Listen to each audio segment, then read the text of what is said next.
بسم اللہ الرحمن الرحیم۔ احادیث نبویہ، حیا اور بے حیائی کا بیان۔ عن ابی ہریرہ رضی اللہ تعالیٰ عنہ، الاحیاء من الایمان والایمان فی الجنۃ والبذاء من الجفاء والجفاء فی النار۔ یہ حدیث کنز الامال جلد نمبر 3 صفحہ نمبر 71 پر ہے۔ حضرت ابو ہریرہ رضی اللہ تعالیٰ عنہ سے مروی ہے، حیا ایمان کی خصلتوں میں سے ہے اور ایمان جنت میں ہے، اور بے حیائی ظلم کی خصلتوں میں سے ہے اور ظلم جہنم میں ہے۔ حدیث نمبر 2، عن ابی ہریرہ رضی اللہ تعالیٰ عنہ قال قال رسول اللہ صلی اللہ علیہ وسلم الایمان بدع و سبعون شعبۃ فافضلها قول لا الہ الا اللہ وادناها اماطۃ الاذى عن الطریق والحیاء شعبۃ من الایمان۔ یہ حدیث بخاری مسلم متفق علیہ یعنی بخاری مسلم میں ہے۔ مشکات جلد نمبر 1 صفحہ نمبر 12 پر ہے۔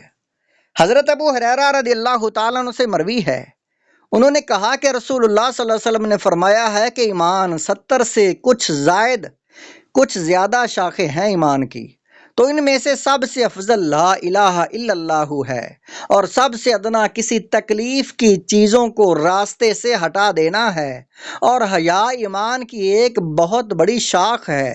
اس حدیث کو بخاری و مسلم نے روایت کیا ہے۔ تشریحات و فوائد۔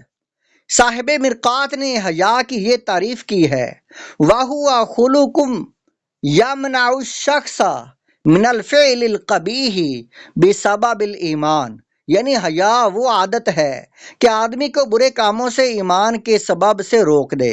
ایمانی حیا ایک بہت ہی بلند رتبہ خصلت ہے جو جنت میں لے جانے والے بہت سے اعمال کا دار و مدار ہے۔ اس لیے اس عنوان کی حدیث نمبر 2 میں فرمایا گیا کہ حیا ایمان کی شاخوں میں سے ایک بہت بڑی شاخ ہے، کیونکہ جس مومن میں ایمانی حیا ہوگی وہ تمام گناہوں کے کاموں سے بچتا رہے گا، پھر اس کے جنتی ہونے میں کیا شبہ ہے۔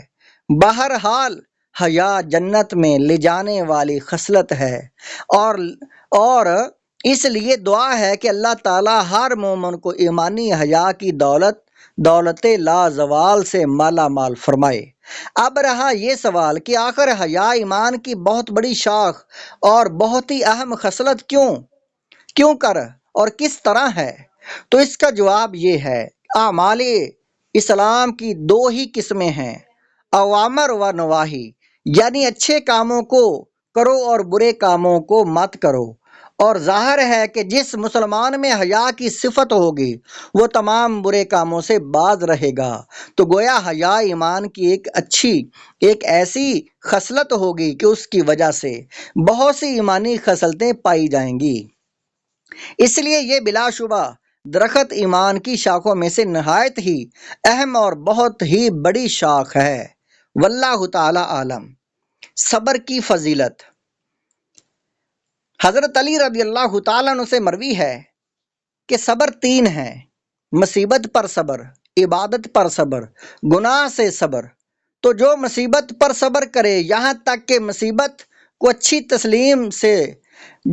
تسلی سے دور کر دے، تو اللہ تعالیٰ اس کے لیے 300 درجے لکھ دیتا ہے، جس کے 2 درجوں کے درمیان اتنا فاصلہ ہوتا ہے جتنا کہ زمین و آسمان کے درمیان ہے۔ اور جو عبادت پر صبر کرتا ہے اللہ تعالیٰ اس کے لیے 600 درجے لکھ دیتا ہے، جس کے 2 درجوں کے درمیان اتنا فاصلہ ہوتا ہے جتنا کہ زمین کی نچلی کیچڑ اور تمام زمینوں کے منتہا کے درمیان فاصلہ ہے۔ اور جو گناہ پر صبر کرے تو اللہ تعالیٰ اس کے لیے 900 درجے لکھ دیتا ہے، جس کے 2 درجوں کے درمیان اتنا فاصلہ ہوتا ہے جتنا زمین کی نچلی کیچڑ اور عرش کے منتہا کے درمیان دوگنے کے درمیان فاصلہ ہے۔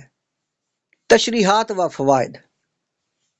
صبر کے معنی حبس النفس علی المکارہ، یعنی نفس کو تکلیفوں کے اوپر روکے رہنا اور کنٹرول میں رکھنا۔ اب غور کیجئے کہ صبر کے تینوں قسموں پر یہ تعریف صادق آتی ہے۔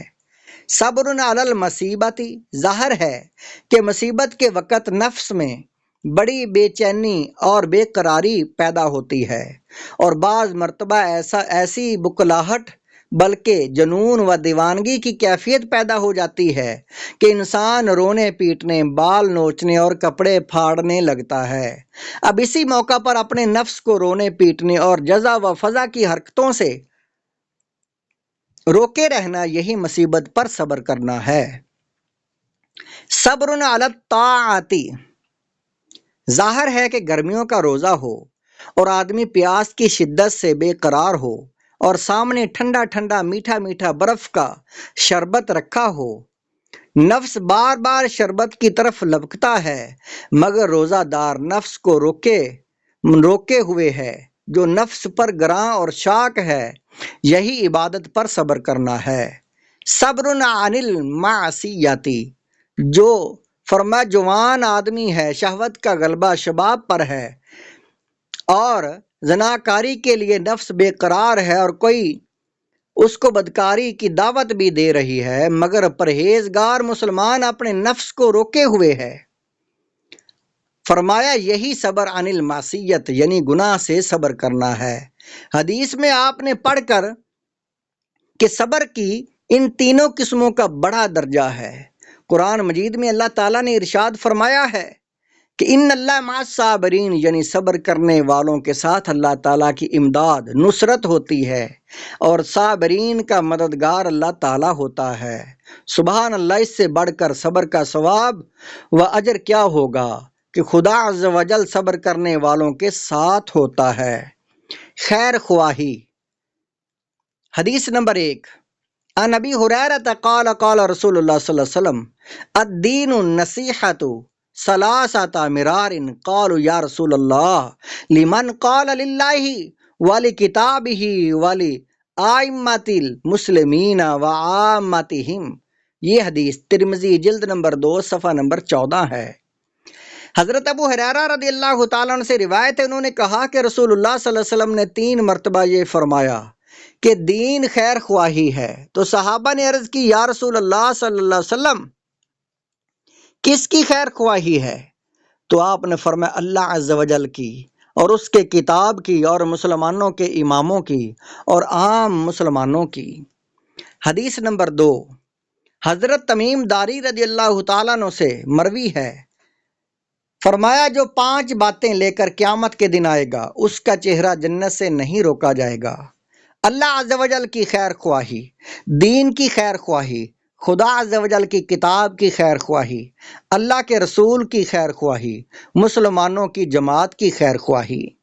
تشریحات و فوائد۔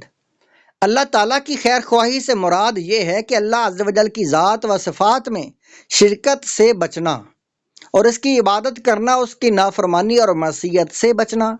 اللہ کی کتاب کی خیر خواہی سے مراد قرآن پر ایمان لانا اور اس کی نہایت تعظیم کے ساتھ تلاوت کرنا اور اس کی تعلیمات پر جذبہ عقیدت اور جوش محبت کے ساتھ کاربند ہونا۔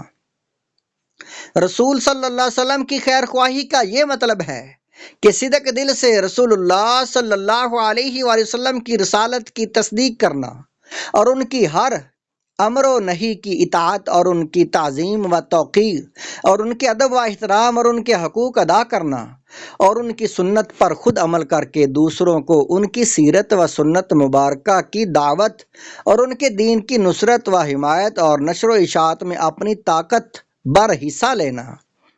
ائمہ مسلمین کی خیر خواہی یہ ہے کہ ان کے احکام و فرمودات کی اطاعت کرتے رہنا اور ان کے خلاف خروج و بغاوت نہ کرنا، ان کے جھنڈے کے نیچے جہاد کرنا اور زکوٰۃ و صدقات کو ان کے دربار تک پہنچانا۔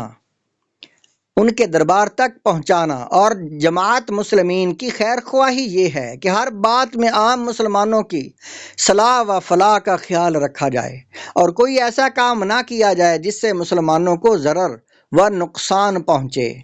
یہ حدیث اس کو نواوی شریف شرح مسلم میں جلد نمبر 1 اور صفحہ نمبر 54 پر ہے۔